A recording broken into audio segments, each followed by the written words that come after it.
Welcome to Hampton Roads Business Weekly. I'm Zach Miller. And I'm Cheryl Tan. As Hampton Roads gears up for the holidays, many seasonal businesses are already in full gear. Running a seasonal business has its own set of obstacles and challenges, so I spent some time with Dr. Joe Bucci, a professor at Regent University. We talked about the unique problems these businesses have in finding customers.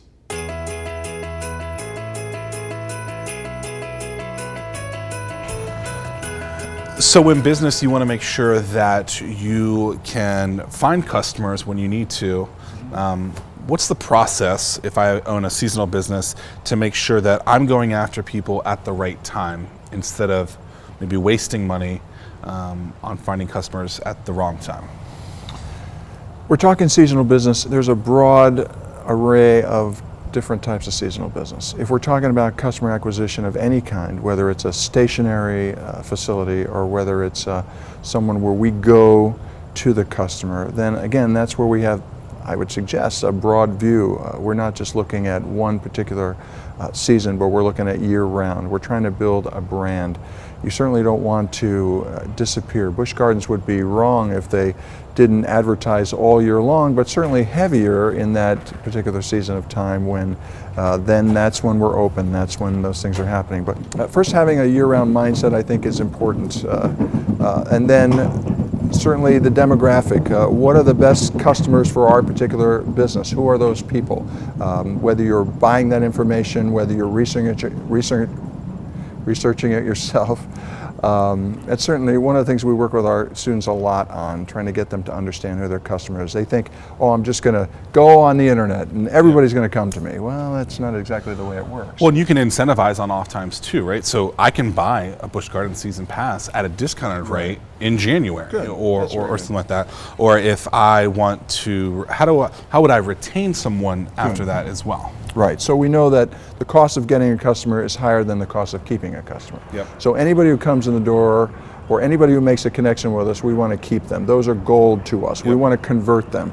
I think you've got to determine what kind of customer you need, how many you're going to need, and how you're going to manage that, how you're going to track that. Look at your conversion rate from contact through the process of selling, through the process of purchase, through the, then keeping them happy. And we're in an age of content delivery. People want to receive content. And I don't think it's different if you're an internet-based business or if you're a stationary business. You're still wanting to get content because people, they have all these inputs, right? They've got the internet, Facebook, their phones. So you're constantly wanting to send, hey, don't forget us, remember us. Yep. So it's a very different approach, whether it's social media driven or whatever you're doing to try and keep your name in front of them. For a business that is losing someone, what type of things can they do to try and keep them because they had them once instead of trying to have to reacquire them at a later time, which may cost even more money? It's so broad because it really depends on the business, right? The idea is not to lose them or to continue to have surveys of customer satisfaction. What are the things that we need to do? Or maybe ask the question in a survey. Do intermittent contact with customers, short survey. Hey, here's a short survey, 2 questions. Let us know what you think. If you were to leave to another business, what would it take to get you to drive you away or something like that? Do some contrary thinking, not just, hey, are you happy? Do you love us? Do you still love us? The problem is we tend to be very protective. We want to keep those people and we're afraid to, you're not really going to leave me, are you? Use the survey to really get data so that you don't lose them. So, and while the information in it. What would it take to drive you away? Right. So then I can think, well, what are we doing? Are we doing things to keep our customers? Or if something like this were to happen, what would be our response, right? Because as a business owner, if I knew that I was about to lose someone and I could have gotten that information from just asking them, I'd much rather know that, okay, this is what someone thinks, this is how I can fix it, rather than never getting that answer because I never asked. Right. I want to be loved. I want it to be personal. I open up Amazon and it says, oh, we missed you. Here's what you wanted to read or buy or something like that, right? And that is translated into, again, with my phone, I'm getting messages. People want my attention. It's very difficult. You almost have to employ someone, even in a seasonal business, employ someone almost full time to continue to remind them of that experience so that they'll want to remember. They're thinking about that, so they're going to return again. It's really, there's a lot of pressure on us on a full year-round business, more pressure on the seasonal business because, hey, remember, you came last year. We're here. Are you going to come again? Yep. It's great stuff, Joe. Appreciate Thanks. it. Welcome back to Hampton Roads Business Weekly. Overcoming the talent drain. As our area looks toward the future, attracting and keeping good talent, especially millennials, is a serious concern. That's why the Hampton Roads Chamber of Commerce has a new program to tackle that concern head on. Take a look.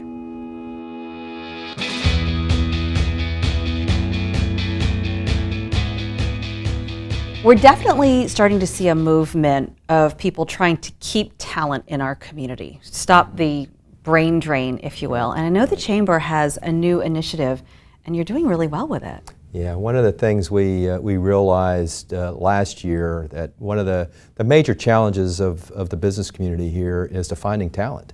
And we looked around and we saw all of the talent that we had in our young men and women here in Hampton Roads. And so what we wanted to do is to pull that group together in what we call a young professional organization and let them tell us what it is that Hampton Roads needs to do and what the business community of Hampton Roads needs to do in order to make this a better place for them to want to live, work, raise families. And so we started this program earlier this year, and it has taken off like wildfires. We started out with just about 20 or 30 millennials, and it's grown in just a few months to over 1,000. They've organized themselves, they've written their own bylaws, they've got their own organizational structure, they've elected a chair of the Thrive organization, and they've already started meeting and dialoguing and networking and sharing best practices and ideas.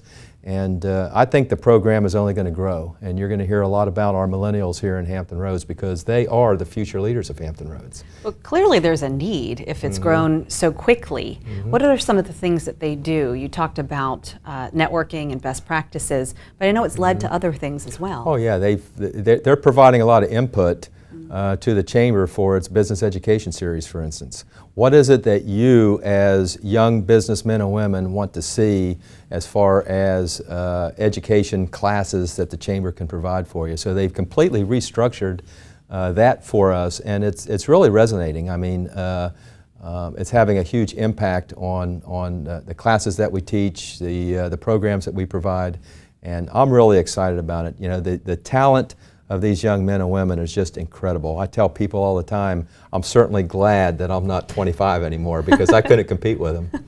Have they mentioned, as you sit in and listen to what they say about what concerns them about our area, about why they may consider leaving for other opportunities outside? Yeah. First of all, I don't sit in with them because they don't want an old guy like me sitting in with them, and they've made that clear to me. Did they really? They're not shy. Is what But you're saying. no, they're not shy, and I'm very happy to do that because, like I said, these young folks have just taken off and they're running this thing all by themselves. I did ask them exactly what you said, though, Cheryl. I said if you would come back to me at some point and let me know what you think that Hampton Roads is missing to make this a great place for millennials to want to live, work, and raise a family.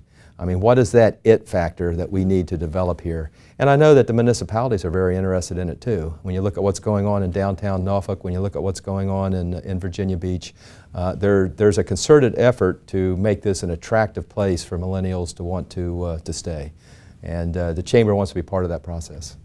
Hopefully with this focus group that you have, a really large one, you'll get some answers and then you'll share them with us? Absolutely. Like I said, one of the things we found out is they're not shy. They'd be more than happy to tell you what's on their mind, and that's a good thing. Yeah. We're very happy to hear that. All right, sounds good. Thank you. And is it still open? I should probably it's mention that. It's still open. Yeah, just go to the Chamber website. The organization is called Thrive. Again, that is a name that they developed themselves, and you know, the name bespeaks volumes. Obviously, they want to thrive as young businessmen and women. So it's open. It's free of charge. All you have to do is join and then start participating. So all millennials age 40 and below who are interested in getting involved in this fantastic program that's taken off in Hampton Roads, again, just contact the Chamber and we'll get you linked up. So it's career-minded as well as entrepreneurial. It's sort of both. Oh, absolutely. Okay. Absolutely. We welcome the entrepreneurs. Very nice. Brian, thank you. You're welcome. So we just saw what the Chamber is doing to attract and keep millennials. But what can local businesses do to entice these young workers? Find out in the Millennial Minute.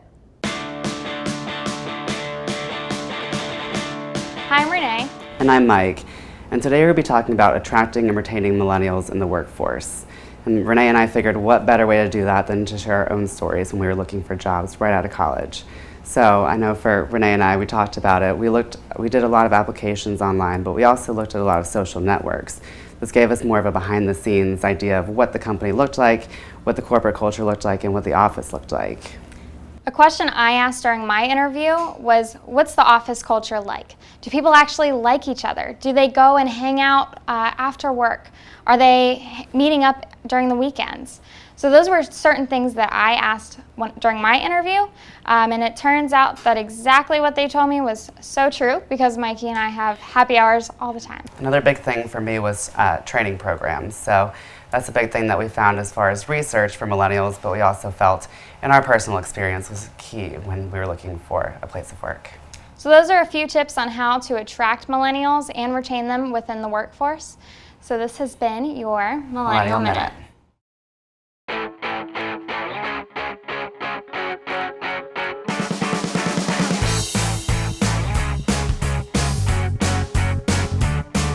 Welcome back. Working with a partner, owning a business with someone else offers its own set of rewards and challenges. I spoke with Tom White and Mel Price of WPA, Work Program Architects, on how a business partnership is often like a marriage. So it's back about 5 years ago, and you guys decide that you want to open up your firm. How did you guys meet, and how did you guys decide that it was something that you wanted to do together? Okay, I'll start. Tom and I worked at our previous firm together. I was there for almost 7 years, as well as Tom. We overlapped for about 4 years. And so Tom is the one I always admired working with in terms of design. And when he left the firm, I wrote a note to him saying that someday I hope to work for him. So oftentimes people say when you get into a business and have a partner, it's a marriage. What kind of things did you do to make sure that this was going to be a good business marriage between the two of you? Well, in the time period between when we worked together and when we started up the business, we collaborated. And that was important because not only was it a desire to work together, but we had some experience at the team aspect, but also the business plan was really We took critical. it really seriously. Yeah, It's this and thick. put together a monster business plan, tried to consider factors, look at the environment that we were coming into, and Projected 5 making years out to good, now. good decisions Some early on. people love business plans, some people hate them. And you took the business plan and you got it in front of an investor, and then you guys started the firm. What was the process like of getting that investor? What was he looking for at that time, and what ultimately made him execute and invest? He was looking for a good idea, people who were skilled to do so, and mostly that we understood the finances and the potential hardships of starting a company, and that we were going to be fiscally responsible. So we started out with our pie in the sky kind of, we wanted to pay ourselves what other firm principals are making, and he laughed and said, Lofty goals. Lofty goals. Yeah. He said, well, I slept out of my truck and ate fast food for years, and so obviously this isn't how it works. Take a second look. And then we took a really realistic look at our business plan and scaled back, approach it from that angle. So you guys found an investor that also was a great mentor and advisor for you guys for that. Right, that was critical. Why is that so important, and why isn't it just about the money? I think he didn't continue to stay our mentor. It was only for a startup, but we have found other mentors all along. Our CPA, I mean, everyone we've worked with, we've tried to choose people kind of in our same age group so that we have this team that can grow with us. So how does an architecture firm find new business? We've been fortunate that a lot of businesses come to us either through referrals or past clients, but building relationships is always Yeah. the best. Relationship. Community involvement, knowing our industry, making friends with all the other consultants and the other disciplines, the contractors, and that's not just regional, but we've started to branch out to Northern Virginia, have some work. One other thing South that, Carolina, Georgia. Yeah, we say is really important is where we chose to locate. Everything that we say about our business, open and transparent, we chose to locate in the Monticello Arcade, street level. in this building that's really a public street with a glass ceiling that everyone walks through. Sure. So people can see us, they see what we do, our work, and we can interact with people on Plume Street and in the arcade that way. And so I think people love to watch people, and they're drawn to this environment. And so we've had some really great walk-in clients as well. What has been the biggest challenge in the last 5 or 6 years? You know, you eliminate certain things so that you don't have those stresses. Setting, getting all, I think sometimes it's the stuff that should be the easiest, getting all the standards in place, especially for a company that's growing really quickly. And as silly as it sounds, it's just getting all the little systems in place to allow that stuff to be easy. You're not creating a million spreadsheets. You have a system, and then it grows with you. And that takes time. It's taking the time to invest in your own company when you've got clients, pouring in the door. It's hard to put the time into growing the company. So create the systems and processes so that things can work better. And most important is to make work that responds well to the client's needs, the context that it's in, and hopefully a standard of excellence. And that process has been probably the biggest challenge to make effective and consistent, and looking towards how to grow. Well, congrats on your guys' success. Thank you very much. Cheers to 5 more years and many more. Thanks, Zach. Thank you. Thank you. Welcome back to Hampton Roads Business Weekly, and the one thing entrepreneurs do that lead to their success. I am thrilled to introduce you to Pearl Taylor, the founder of the Uniquely Yours Bridal Showcase. So we're inside the Norfolk Scope Exhibition Hall. It's empty right now, but come January 17th, 2016, it's going to be packed with hundreds of vendors, thousands of brides, all because of Pearl's vision. Your vision for bringing brides and businesses together. How did you come up with this idea, and why? Well, it's a passion of mine to work with brides, and I realized that they needed one place where they could go and find everything they need for their wedding. Venues, which is the first thing they need so they can get a date, and then the flowers and the photographer and the caterers. They need all these things so they can walk around and see numerous of each one of these vendors. Our focus today is on seasonal businesses and some of the challenges that those seasonal businesses face. For you, your whole year is pretty much focused on this one day, January 17th for you, coming up. What are some of the frustrations and the things that you deal with as you prepare for this one giant day? Right, well, we start in March and April with talking to the vendors, getting there, signing them up. Of course, it takes time. Why should I sign up in April when it's not till January? So, but getting commitments from them, knowing that they are interested, that's one of the challenges. And then we really start a lot of our constant contact, and our social media begins in September. So that's when they start signing up, and we pull our team together. We have a great team that puts the whole show together. Maya from Maya Couture produces the fashion show. Stage Right does the lighting for the fashion show. Astro does the music. So it's a matter of pulling all this together, brainstorming, coming up with new and innovative ideas to make everything that the bride could possibly want, because ideas evolve. Every year it's something else that's hot. And that's so important, is keeping up with bridal trends, which change from season to season. How do you stay on top of those changing trends? Well, I'm a bridal coordinator and event planner in addition, and meeting with the brides and keeping up with all of the social media and Pinterest. Oh my gosh, Pinterest, they come to me with, hundreds of pictures.